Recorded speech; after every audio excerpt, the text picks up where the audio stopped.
Hi everybody, I hope that you're all well and healthy.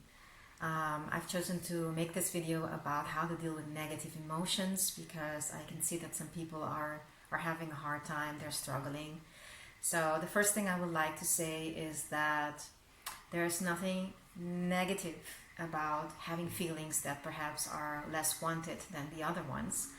The first step in all of this is perhaps to just allow them to be there, and to not resist or fight against or push against it, because by doing that, we're only calling more of that into our experience. We're only amplifying with all of our energy more of that which we don't want.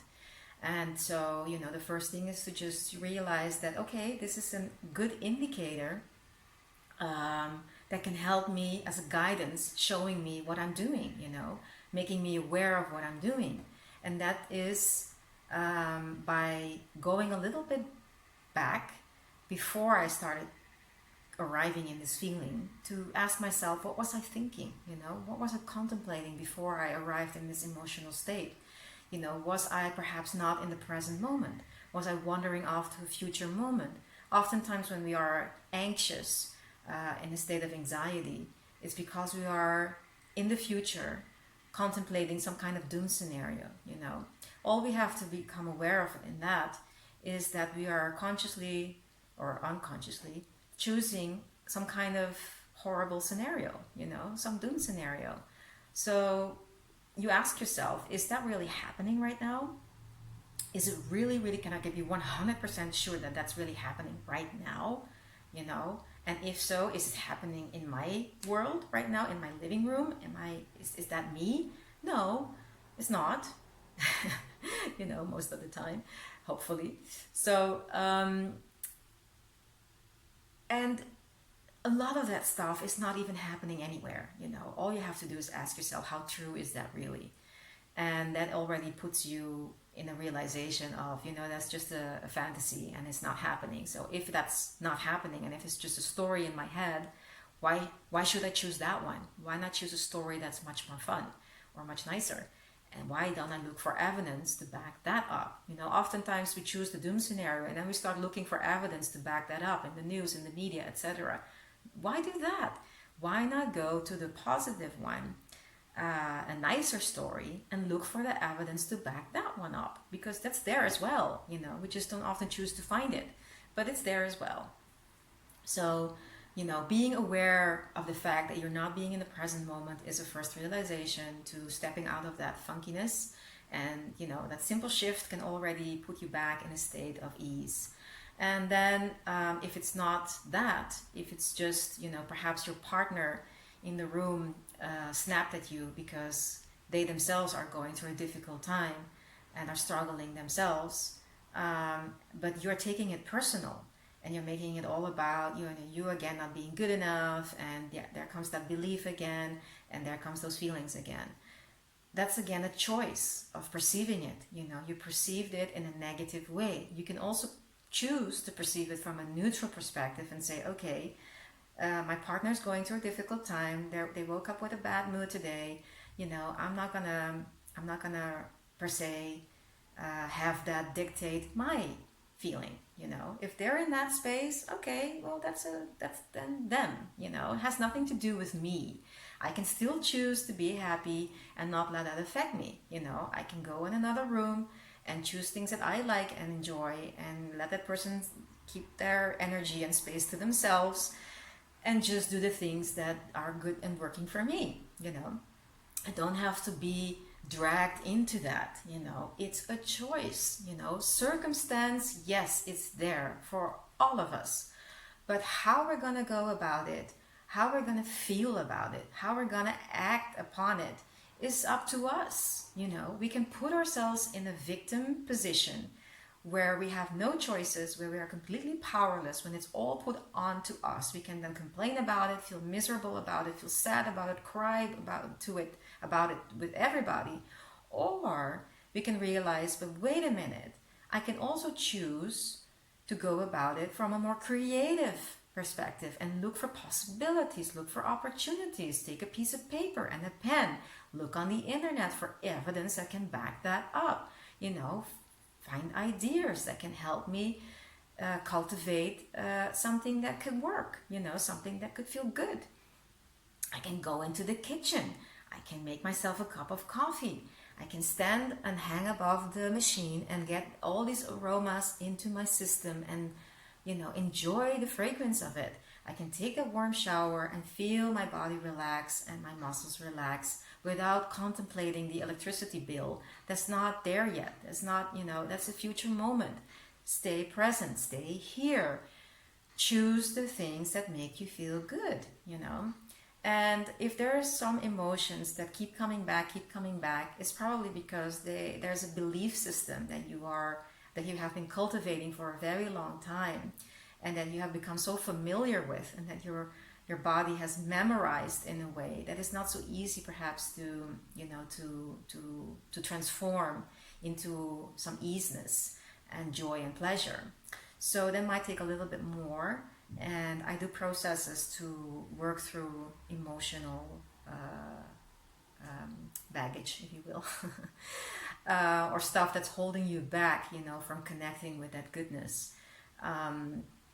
Again, there's nothing wrong with those emotions, but yes, they do keep us from feeling happy and joyful.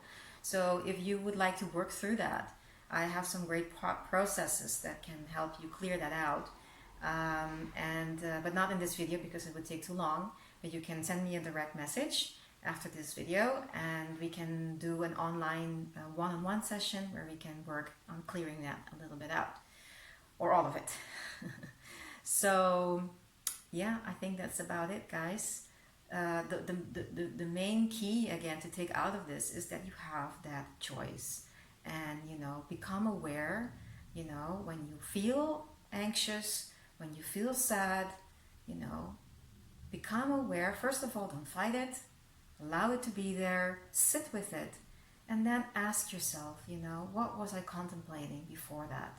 What was I thinking? Okay. And then comes the aha moment.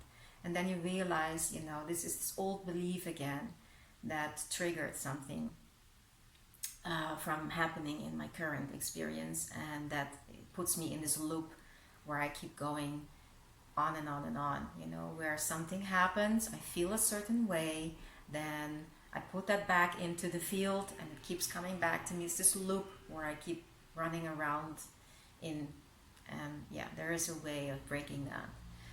The first realization is that you have that choice, and that you can choose to be happy in this moment, in the present moment, and that this present moment is basically all we have. There's nothing else.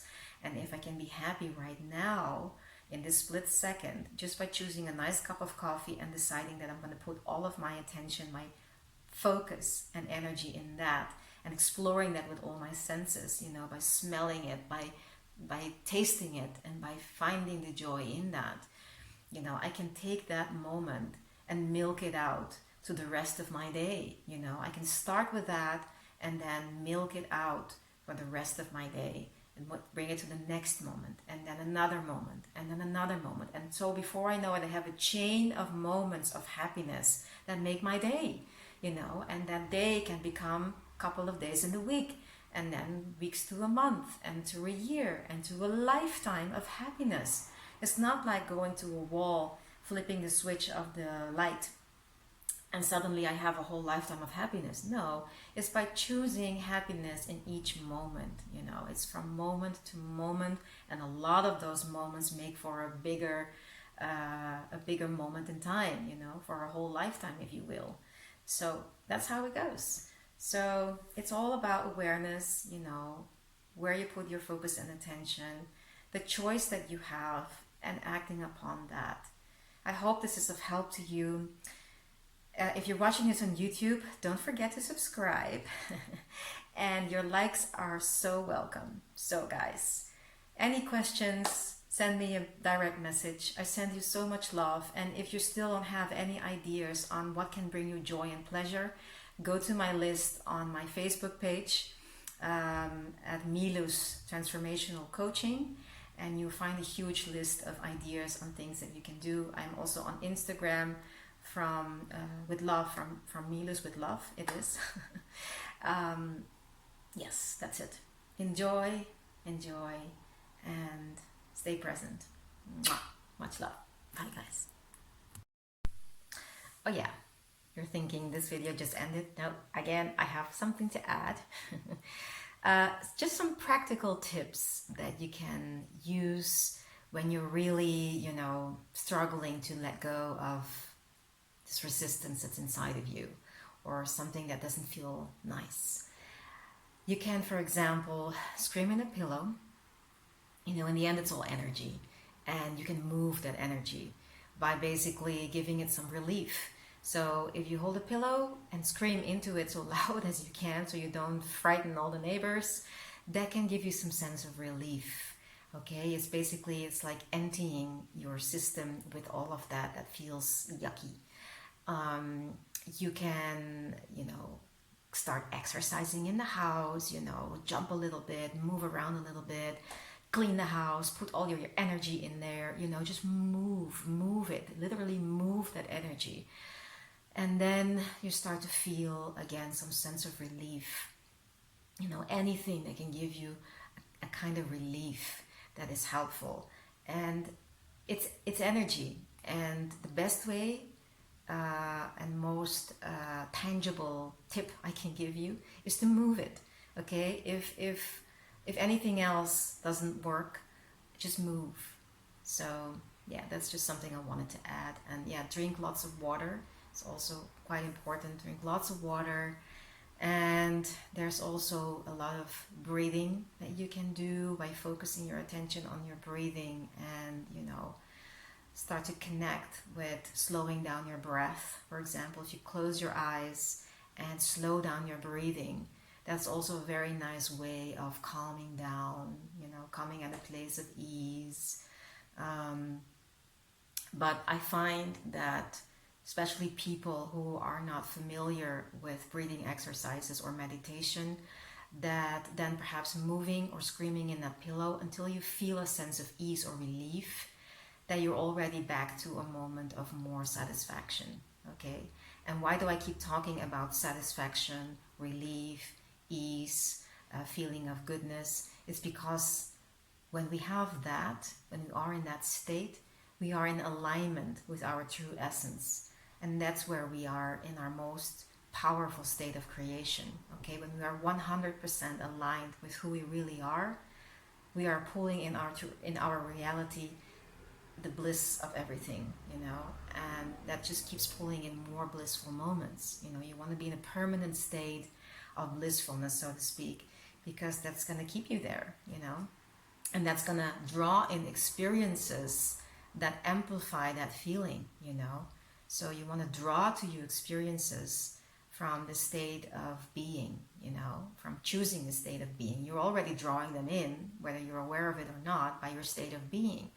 And all the rubbish that might be in the way of that, you can release, and then connect back to that state of joy, which is the state that you were born with. You were born, you came from bliss. And so you want to stay in that bliss. Then this is a tangible tip that can be hopefully of use. Definitely works for me.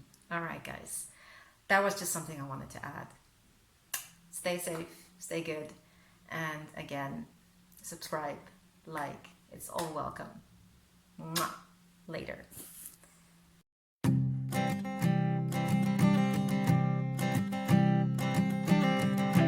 I keep a photograph in which we were in love, caught in your eyes, waiting for the sunrise.